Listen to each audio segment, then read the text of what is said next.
हरि ओम।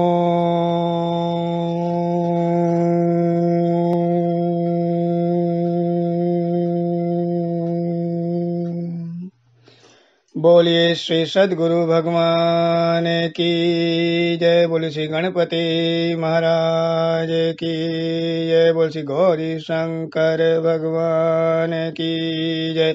बोलिए श्री अम्बे मात की जय। बोलिए श्री लक्ष्मी नारायण भगवान की जय। शांताकारं भुजगशयनं पद्मनाभं सुरेशं विश्वधारां गगनसदृशां मेघवर्णां शुभांगं लक्ष्मीकान्तं कमलनयनं योगिविदर्यानगमयं वन्दे विष्णुं भवभयहरं सर्वलोकैकनाथं वन्दे विष्णुं भवभयहरं सर्वलोकैकनाथं। बोल श्री लक्ष्मी नारायण भगवान की जय। श्री माघ मास महात्म्य कथा श्री 23वां अध्याय।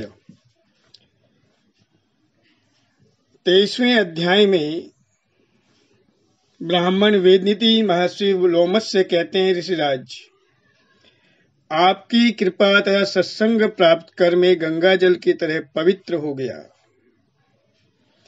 हे प्रभु, मेरी प्रबल इच्छा है कि आप कृपा करके मुझे महात्मा देवद्युति द्वारा रचित उस दिव्य भक्तिमय विष्णु स्तोत्र को सुनाने की कृपा करें, जिसे सुनकर भगवान विष्णु महात्मा देवद्युति की भक्ति से प्रसन्न हुए थे।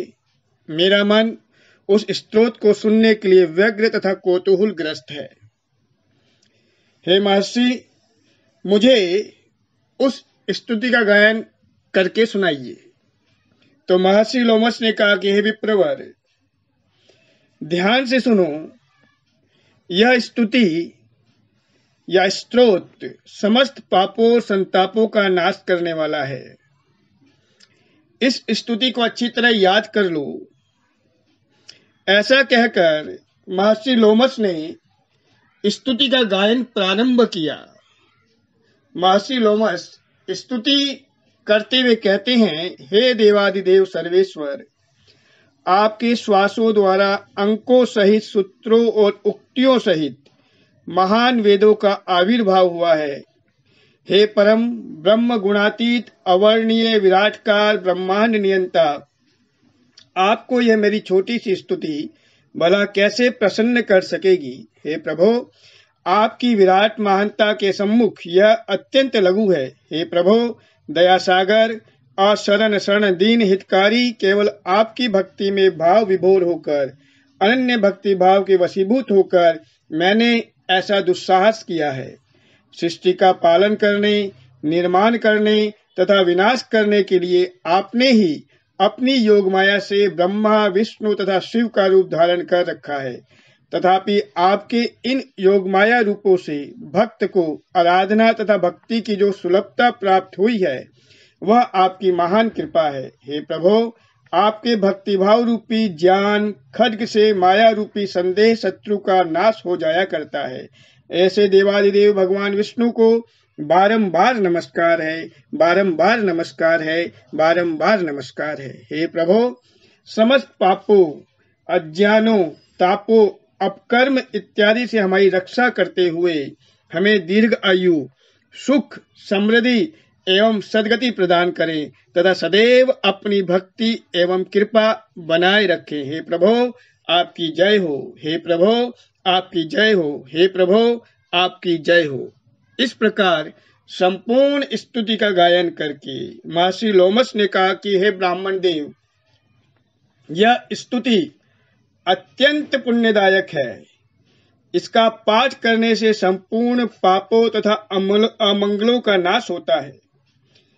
मनुष्य की दैत्यता दूर होती है, रोग मुक्ति प्राप्त होती है, स्वास्थ्य लाभ होता है।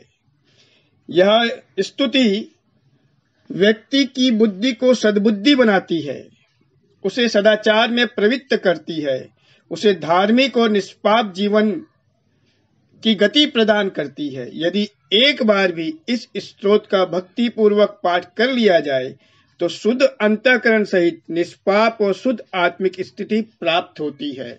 ऐसा महर्षि लोमश ने ब्राह्मण वेदनिधि से कहा। महर्षि लोमश ने कहा कि हे ब्राह्मण, यह स्तुति अनेक पापों का शमन भी करती है।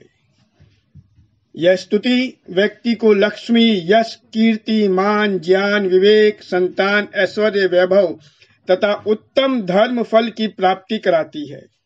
ये समस्त भयों से अभय प्रदान करती है तथा दीर्घ आयु एवं आरोग्य प्रदान करती है।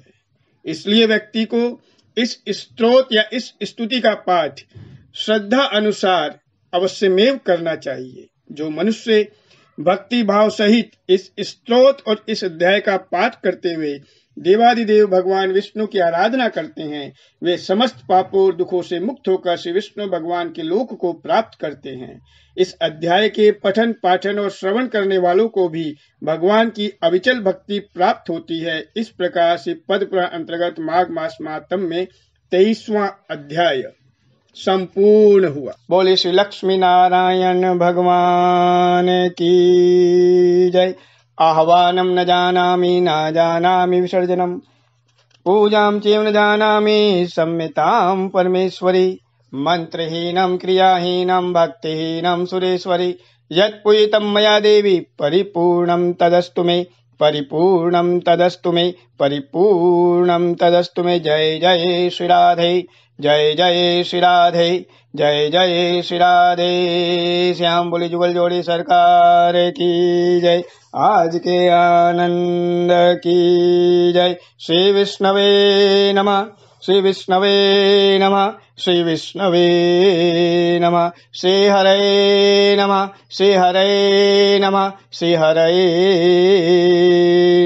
नमः। बहुत बहुत आभार।